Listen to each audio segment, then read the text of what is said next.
je suis Hélène Lugier, je suis responsable des programmes Maghreb-Moyen-Orient à l'ACAT France, l'Action des chrétiens pour l'abolition de la torture. Et dans notre organisation, on travaille sur la Tunisie depuis une vingtaine d'années et on parraine des prisonniers victimes de torture depuis une dizaine d'années, prisonniers politiques et prisonniers de droit commun. Et là, avec ma collègue Elsa Putla, on est venu faire une mission de 2 semaines en Tunisie pour faire un bilan du phénomène tortionnaire après la Révolution et un bilan de la lutte contre l'impunité menée pour les crimes de torture perpétrés avant et après la Révolution. Donc, à l'occasion de cette mission, on a rencontré un grand nombre de victimes à Tunis, à Kasserine, Nabeul et Menzet Bourguiba essentiellement, et aussi des victimes venues d'ailleurs en Tunisie qui sont venues nous rencontrer à Tunis. On a travaillé avec l'organisation contre la torture en Tunisie de Radia Nasraoui et Mansour Chami. On a travaillé avec Liberté Équité à Tunis et à Nabeul. On a rencontré aussi la Ligue tunisienne des droits de l'homme, le Conseil national pour les libertés en Tunisie. Et évidemment, on a rencontré des officiels tunisiens, le ministre de la Défense, le directeur des prisons, à mon plaisir à Tunis, le directeur de l'administration pénitentiaire, ainsi que des membres du ministère de la Justice, l'équipe du département des affaires pénales, de la direction des affaires pénales au sein du ministère de la Justice.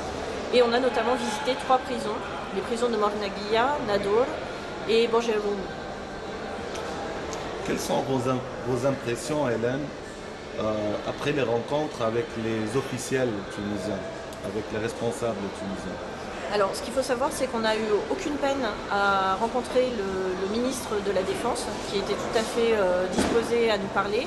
On a pu aussi avoir une réunion de 2 heures, une présentation du parquet militaire, donc le procureur général militaire ainsi que les procureurs adjoints qui nous ont présenté le fonctionnement de la justice militaire, la réforme très positive de la justice militaire, qui aligne en quelque sorte les procédures devant les juridictions militaires sur les procédures devant les juridictions de droit commun. Donc ça, c'est très positif.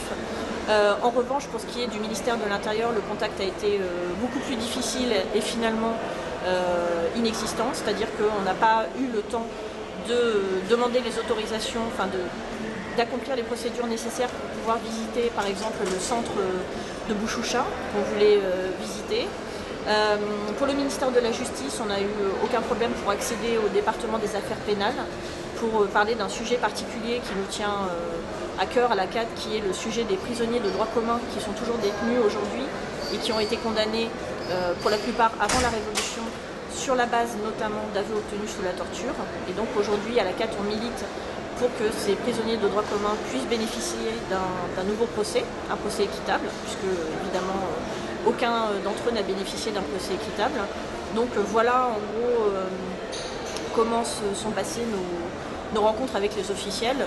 Donc en général, l'équipe, comme le ministère de la Défense ou comme le nouveau directeur des prisons qui est directeur depuis le mois de juillet, si je ne me trompe pas, eux sont très ouverts à la discussion parce qu'a priori ils ne se sentent pas responsables de ce qui se passait avant la Révolution.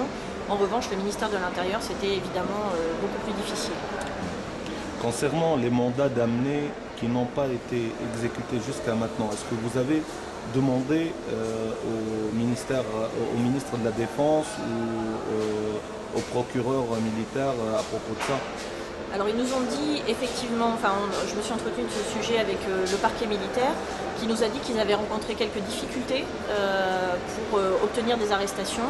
Le problème principal étant qu'il n'y a pas de police judiciaire militaire et que donc la justice militaire doit se reposer sur la police judiciaire de droit civil pour procéder aux arrestations avec les problèmes qu'on connaît, à savoir qu'il peut y avoir dans certains cas une collusion entre la police et les personnes et les suspects qui appartiennent eux-mêmes à la police et qui devraient être arrêtés.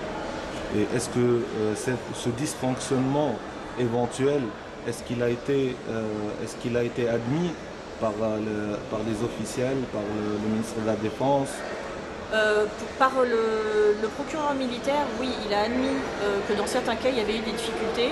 Il nous a dit que dans la très grande majorité des cas, donc ça reste à vérifier, mais que dans la très grande majorité des cas, les arrestations avaient été effectivement effectuées et qu'un grand nombre d'accusés s'étaient présentés d'eux-mêmes à la justice, donc sont pour le moment en liberté provisoire, parce qu'il faut quand même savoir que la liberté provisoire est la règle et la détention provisoire l'exception. Et dans la mesure où ces personnes, ces agents suspectés, poursuivis pour crimes de torture ou pour les crimes perpétrés pendant la Révolution, dans la mesure où ils se sont rendus d'eux-mêmes, le parquet et le juge d'instruction a établi qu'il n'y avait pas de risque de fuite, donc il n'y avait pas lieu de les mettre en détention provisoire.